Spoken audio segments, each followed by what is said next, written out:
Elena, someone burned down your house with you inside.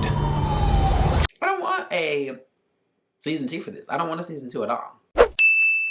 What's up guys, it's Kaelin, back with another video. Today's video is going to be a little kind of mukbang thing as well, you know, but not a talk. We're gonna be a little bit more chatty, conversational, you know, we're gonna talk about some fun things. I'm gonna be talking about little fires everywhere. So, of course, I got popcorn. A continuation of the series that I started with Euphoria, which is the watch or not kind of situation. I'm working on the title, but basically, where I give you guys reviews over TV shows that I think are really good, really bad, whatever. Any TV shows that I want. But yes, A Little Fires Everywhere. If you don't know about it, it's on Hulu. The season finale just happened. And so yeah, I just got through binging it and I was like, of course I gotta make a video about it. If you wanna hear me talk about what I liked, what I didn't like, and everything in between, you've come to the right place. Welcome. Hey, also, I got some new subscribers. What's up? How's it going? I'm Kaelin. Normally I do lifestyle content, so I talk about, whenever I say like what type of channel I am, like I'm really general lifestyle. I'm a guy, wanna be your friend, you know, I talk about politics, I talk about social consciousness and social awareness, I talk about lifestyle, like tips as far as fashion and grooming, you know, but touching on a little bit of everything. Trying to make you just, you know what, I'm trying to be that homie that you can talk to and we're trying to grow together, you know? Trying to be that homie that you can come to, we can talk about stuff, you know, get into some things, chit chat, you know, learn some things possibly. That's all I'm here for. I'm just here to help you. I'm here to give you lifestyle videos that don't waste your time. Give you the quality content that you came to see. So yes, if this is your first time seeing my face, if you don't mind clicking the subscribe button, it really would be amazing. You know, I already like you. And I think you like me, so you might as well do it. It's nice. What else are you doing? What are you doing at home? Exactly. And if you are returning and you haven't subscribed, what are you doing? We really need to talk. We gotta have a heart, because now I feel like you fake. That's what I feel like. I'm gonna say it. Also, don't forget to hit the like button and the notification bell because YouTube doesn't always let you know when I upload videos. So please, please, please hit the notification bell so you can see my videos whenever I post them. And again, this is always supposed to be a conversation. So please go into the comments, give me your thoughts, your opinions. If you agree, if you don't agree, let's talk about it. So little fires everywhere. Let me get my phone so I can get the actual, like verbatim what they say it's about. Is the intertwined fates of the picture-perfect Richardson family and an enigmatic mother and daughter who upend their lives.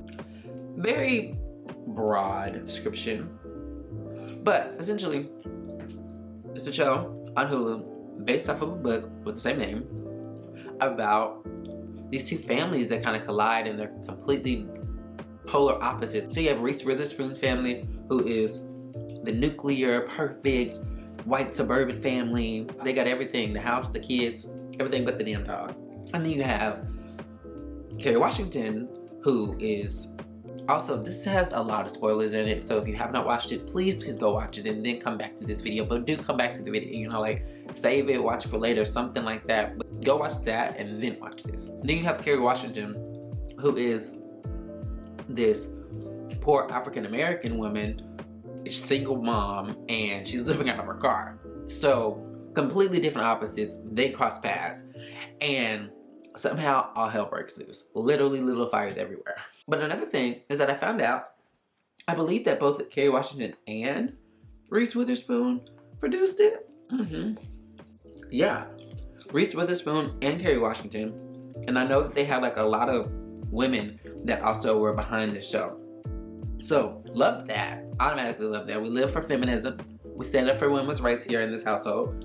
And yeah, the fact that it was a lot of women coming together and making the show, and not only just making a show, it's a phenomenal show, by the way. Like, to not downplay it at all. Like, it's a phenomenal show. So, yeah, I love it. I love to see it. But like I said, essentially what happens is that Kerry Washington and her daughter, they stop in this town. They normally like kind of move place to place to place. You don't really know why yet, but they move place to place to place.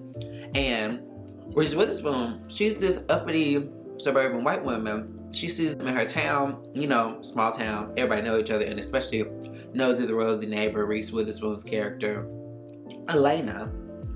She was all like, okay, I gotta call the cops on them, like they're sleeping outside, like what's going on? Well, come to find out, they went to a house viewing because they were trying to move into that new city, And the owner of it was Reese Witherspoon's character, Elena. So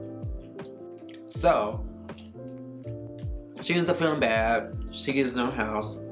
That's how it kind of starts. Of course, the daughter starts going to school with her kids. They start intermingling.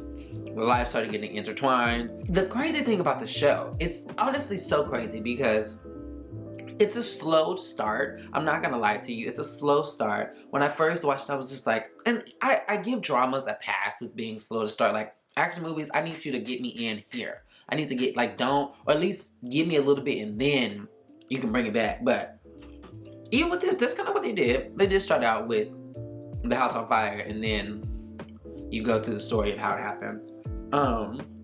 Was it all in like 4 months? Damn, was that fast? Yeah. The time, I'm thinking about the time span of the show now. It was a very short time span for all that to happen. But yeah, Mia's daughter, Kerry Washington's character, Mia, her daughter Pearl, ends up becoming friends with Elena's kids, and it just kind of like spirals from there. Elena's kids start coming over to Kerry's house. I gotta use the real names because it's too many names and I fuck up names on a daily basis. So Reese's kids start coming over to Kerry's house and vice versa. And so then the women, like basically Kerry starts working for Elena and she's trying to keep an eye on her daughter because she don't really fuck with white people at all. She's pretty much like cooling on everybody. And the thing about Kerry's character is that she has this overwhelming angst. Like she gives me very Scorpio energy because like she's very like angsty and like standoffish automatically, but it's like she just has so much that she just needs to get out, and it's just like, girl, that's a lot. Reese Witherspoon's character on the other hand is like the complete opposite, and she's like this peppy, super yay me, go for the team white mom, but underneath she's just fucking miserable and she's trying to hold it together. So it was incredible with that because the writing, before I even really got into it, I was noticing that it was literally,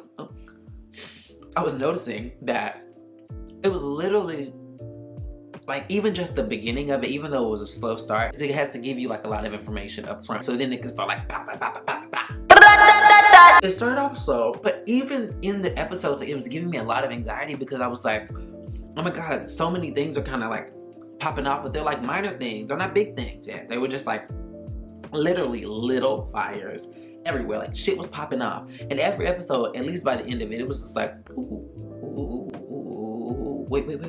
That's happening, and that's happening, and that's happening. And this storyline. And they had so many storylines, but they were like so intertwined, yet so beautifully written to where they all stood alone. And it wasn't complex. It was just kind of like, oh, whoa. I will say that the writing was beautiful because it really gave me kind of like that little roller coaster of like little problems were popping up in the storylines, or you saw like little points of conflict everywhere, and they didn't have to be big, but it just could be like an argument with this couple, and then like these two guys are arguing, or Atlanta and these people, like it was just always something. So that gave me anxiety for like the first like 4 episodes. By the 4th episode, the season is also only 8 episodes. By the 4th episode is when like the big shit started popping off. It was like, whoa, it's popping off. So basically, Kerry Washington, she works with this Asian girl. Oh, I don't know her name, and I don't want to mispronounce it. I think it's like Huang. I'll put it up here because I don't want to mispronounce it because I feel like it's so fucking rude. But basically, also, she's a phenomenal actress. Her kid, she has to drop her off because she couldn't take care of him, and she was an illegal immigrant. She was like, I'm not making much money. I just need somebody to take care of my kiddo really quickly so I can get my shit together, and I want my kid back. Well, somebody put the kid up for adoption because, like, I don't know you're coming back, babe. So, of course, Kerry Washington somehow stumbles upon the best friend, i.e. Reese Witherspoon, of the person who now has this Asian woman's child. And that's her coworker, and that's like the person that she fucks with. And so she's like, oh my god, I have to help you out. She wants to be captain hero. Now it is weird because throughout this entire story, Maya is automatically like very standoffish. Like she's rude as fuck. Honestly, rude as fuck. Like she was rude as hell. She was not giving the white people no slack. Like, they come in there. Hi. Thank you. You can go now. Very that. Like, she gave you very dead ass, get the fuck out of my face. We're done talking. Why are you still speaking to me? Why are you breathing my hair? Gave you very that. But then you could tell that she just had like so much emotion. And I think that's one of the beautiful things about Kerry, her acting, is that, and I found that she's a method actor, which is very interesting. But she's an actress that really, I think she really devotes to subtext really, really, really, really heavily. And it's beauty. You can see it. Even Reese, like, I'm not even gonna take anything away from Reese, because her instincts as far as the nuances for her character were so amazing, and Kerry, as far as the inflections of her words, is just so, it's something to note, because her and Viola both have that really, really well. A lot of great actors, I'm not saying that just them isolated do, but it's like really, really, really, really good. She can take simple lines and really put so much emotion behind it, and it's just on it. It was so authentic. That's one thing that I really did love about the show. But it was just a lot of shit popping out. Kerry's authenticity, like, she brings a level of authenticity. I mean, they both do. I think the parallel of them also like made their acting shine more. Like, oh, actually, let me say this. Everybody in that motherfucking show is talented as hell. They were all acting their ass off, okay? Of course, Reese Witherspoon and Kerry Washington were the main two characters, so they had a lot of the intense moments, especially with other characters. And I mean, Reese, as a suburban white woman, honestly is phenomenal. That's no shade, but like, she played the fuck out of that. She really gave you like this kind of, she gave me very Virgo. Her character would give me very Virgo, with like Kerry being very Scorpio. I hate to bring like zodiacs into it, but that's immediately what I thought, because she was very like, I need this, like this, and this. This time. She was very the planner. She was so, I want my life to be like this, and I know that it can look like this, so I want it to look like this. And I think that this is what life should look like, so I'm gonna have this. Versus Kerry, she was over there, she was an artist. She was smoking weed, she was on her shit, she was chilling. So it was, even just that dynamic was so, it was beautiful. It was honestly just kind of crazy. The way that they wrote this and just set it up. I think they had, all these actors had great material, and they were great. They took it and ran with it. I mean, goddamn it, they took it and ran with it.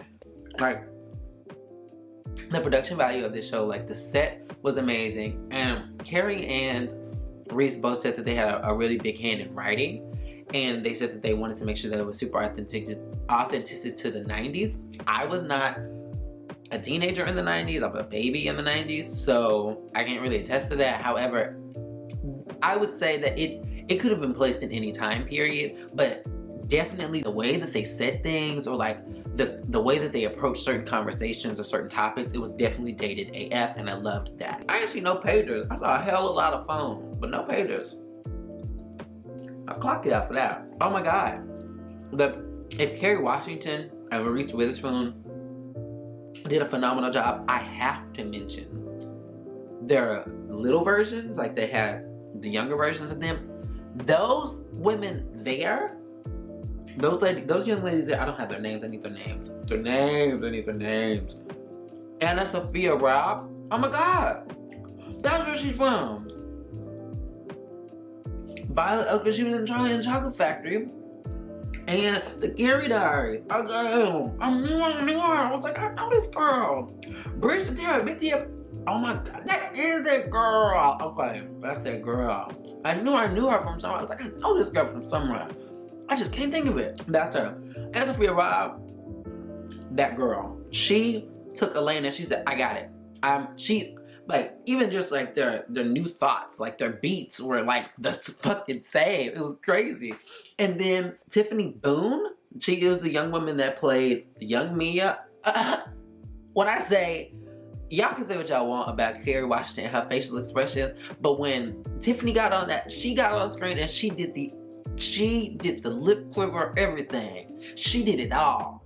She said, I am Kerry Washington at this point. Now, I am eating this. She literally gave you young, it was so crazy. It was like, I don't know if Reese and, I don't know if they just studied both of their characters. I don't know if Reese and them had like coaching like with them. I don't know. But they said they literally embodied those characters the exact same way that Reese and Kerry did, which is kind of, it's like, so it was phenomenal to watch. I was shook.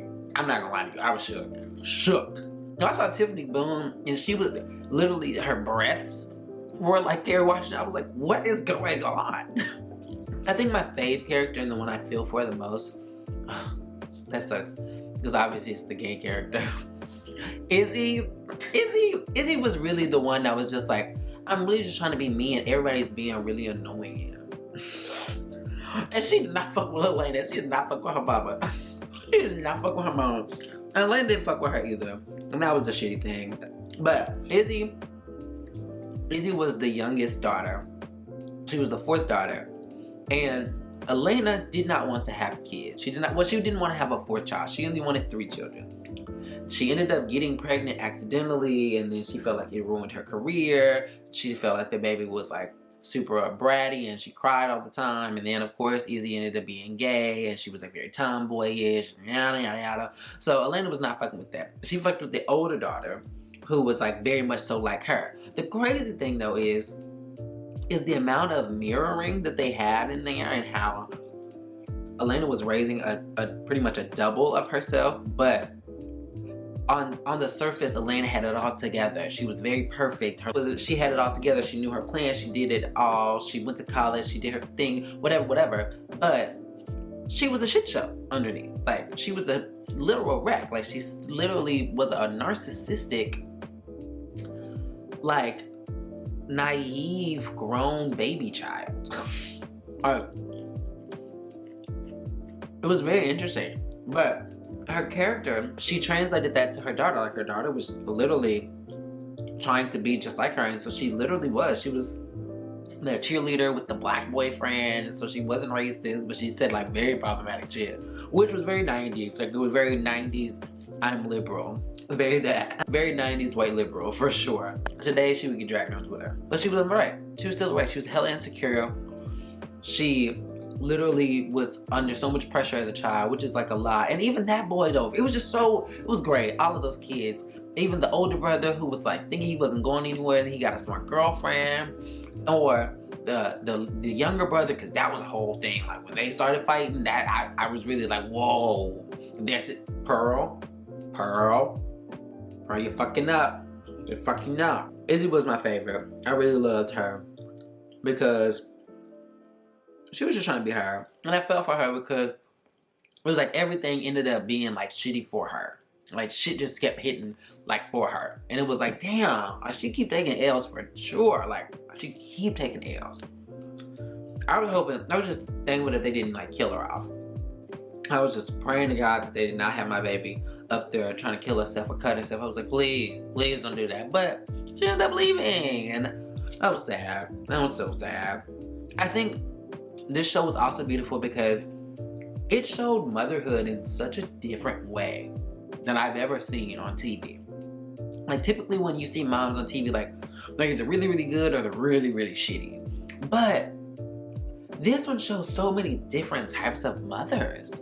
Like, and how there is, I think, even with me and my own personal relationship with my mom, like I learned that I came to understand, like, there's not always just a good or bad mom. It's a really big gray area, and standards on motherhood just change from person to person. And a lot of mothers are really just trying to do their best, but they may do shitty things in the process, and that's the crazy thing.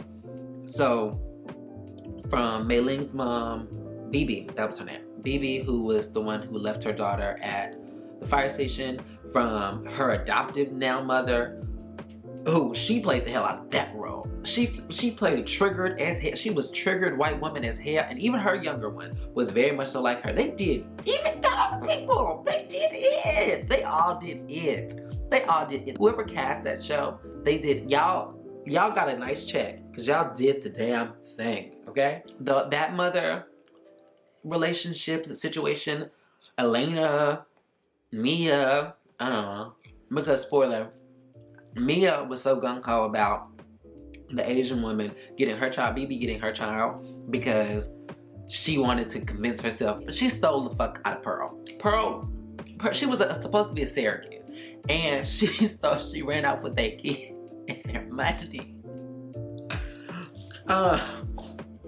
I'm not laughing because it's funny. I'm laughing because it's sad.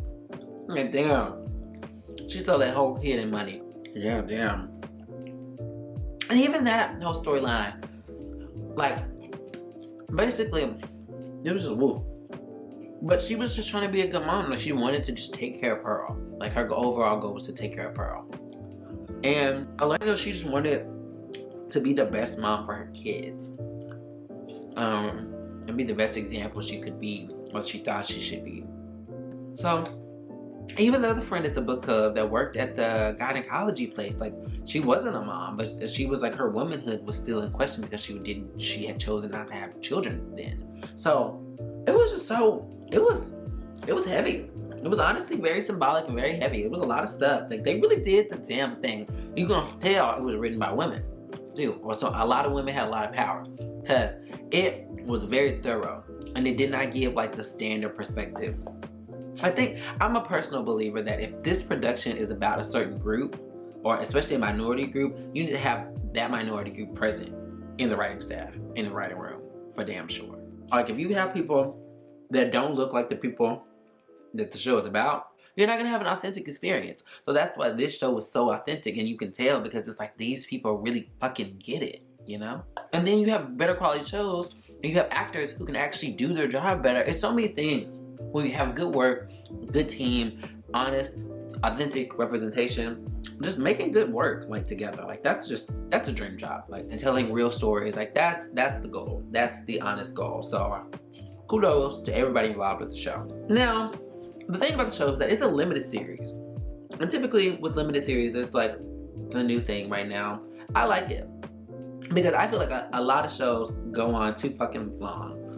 A lot of shows needed to stop at like season 2 or 3. And they kept it going to season 8. And it was like, this was a force for the last 4. Okay? So, I think that some shows need to end. And I don't necessarily want to, I don't want a season 2 for this. I don't want a season 2 at all. I don't want season 2 at all. I think this show was so authentic because it wasn't trying to, like, even though it sold this picture perfect idea, which even, that's so crazy that even the town was like trying to sell this picture perfect idea, but it wasn't. It's so crazy. They did that. They did that. Yeah. That even though everything seemed like it was supposed to be going the right way, a picture perfect, it really shows you that it doesn't happen like that. Sometimes you don't get the kid. Sometimes you aren't the best mom. Sometimes you don't get the guy. Sometimes you do say shitty things. Sometimes you do make shitty decisions. It's like, it was very honest. And so that I really, really, really, really, really appreciated. And it was so refreshing to see on television.